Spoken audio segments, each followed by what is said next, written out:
Hello, today we'll be doing another problem. Today we'll be doing stacks and the largest rectangle in histogram.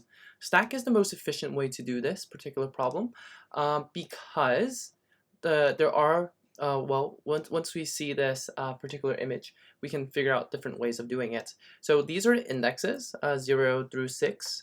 There's blank in the 6th one. But we can take it row by row and make sure that the minimum item in that particular like we can just move right through if there are if there is a value. I mean, there is going to be always a value, a height. I mean, height could be 0, but there's always a height, and once we get any number that's above the height, and we keep increasing, and we get the length of that particular row, and we go to the second row, and we look for the height of 2, and the height of 3, and the height of 4, and the height, everything, it has to be at least the height of 4 or 5, and we would get that length and would multiply that by the height. But that is like n squared. Well, actually not n squared, is the height multiplied by the width, and that would be you know, n times m, and we don't want that. So a way to do this is to use a stack. With the stack, what we can do is remember how far reaching this particular, let's say, start is. So the 2 can start at 0, but it cannot make it past 1. That's as far as it will go. And we can record that in our stack. And whenever, so while the previous height is taller than the current height, compute those previous heights in stack. So suppose we create a stack, right? And we have a 0 and the 2, the index and the height. This is a start index. And we reach this point, which is 1, where it is lower. So it cannot extend past, so we'll just get the max area is equal to the height, this particular height, times, the start, I minus the start, the current minus the start. And that's our max area, which is 2. And now we have 2, because we got in this area 1, 2. Of course, we continue increasing our stack now. Stack is now 1 and 2 because we can't start at 1. Else, set,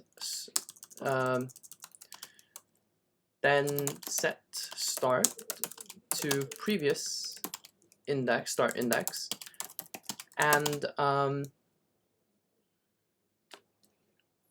add current height and previous start index to the stack. So we add that to the stack, so we have start index of 0 and the height of 1. That means we can start at here and end all the way over here to get a total of 6. Of course, now we have a 5, and that means we can just continue adding on to the stack. So we have an index of starting of 2 and a 5. Of course, the next one is 2 and 6, so we can continue adding, so 3 and 6. Of course, the next one after that is a 2 and 2, that's lower. So that means we need to compute the 6. So 6 is 4 minus 3, and that's height of 1. So the max height is currently 6. So this is deleted, and now 4 minus 2 is 2, and 2 times 5 is 10, so we have a total of 10. Now, it's still higher than 1, so this one no longer decrease. So we add 2 and 2 into our stack. So with that, we have 4 and 2. Well, actually, sorry, our start index was at 2, right? 2, yes, no, yeah, yes, 2. Okay, so then we go to the next one, and we see our start index is now 5 and 3. And we reach the end of our cycle, so we go to 6. 6 minus 5 is 1, so we have a total of 3. That's not high enough. we have 6 minus 2, which is 4. 4 times 2 is 8, which is these 4 here, these 4 here, and these 4 here. And that is not high enough. And 0 and 1, we get these 6 over here. That's the longest one, and that is not high enough either. So our max area is 10. And that's pretty simple way of getting this program done. And I mean, solving this problem of n time and O of n space, because of a stack that can, I mean, theoretically get to O of n space. But anyways, so I think we can get started with our coding now, and let's go. So we're gonna set our stack to hold tuples of start, index, and the height, and we'll set our max area to start at 0. Anything else? We have our stack, we have our max area. Okay, so let's go through all the heights.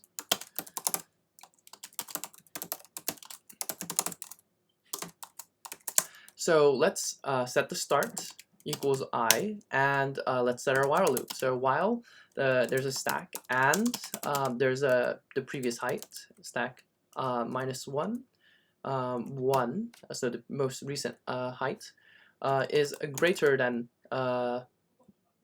the current height, where the current height is less than the previous height. I think that makes a little bit more sense. Height is less than the previous height. Then we get the start, and the previous height is equal to stack.pop. And the max area is set here equal to the max of the max area, and you know, height times the current, the start, I minus the start.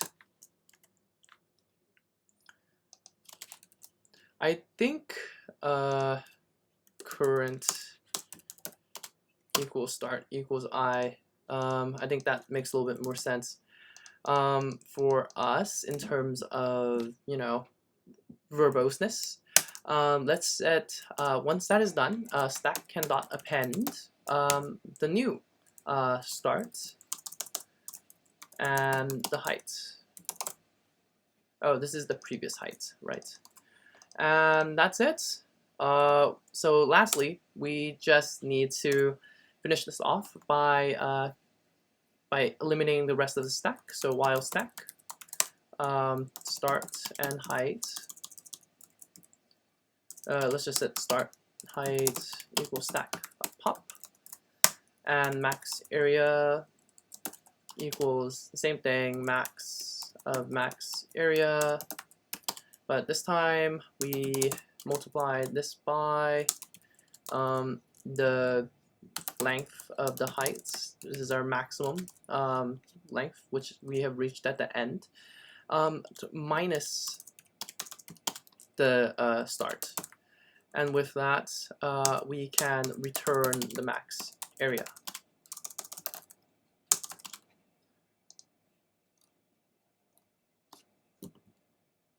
Perfect, and let's submit.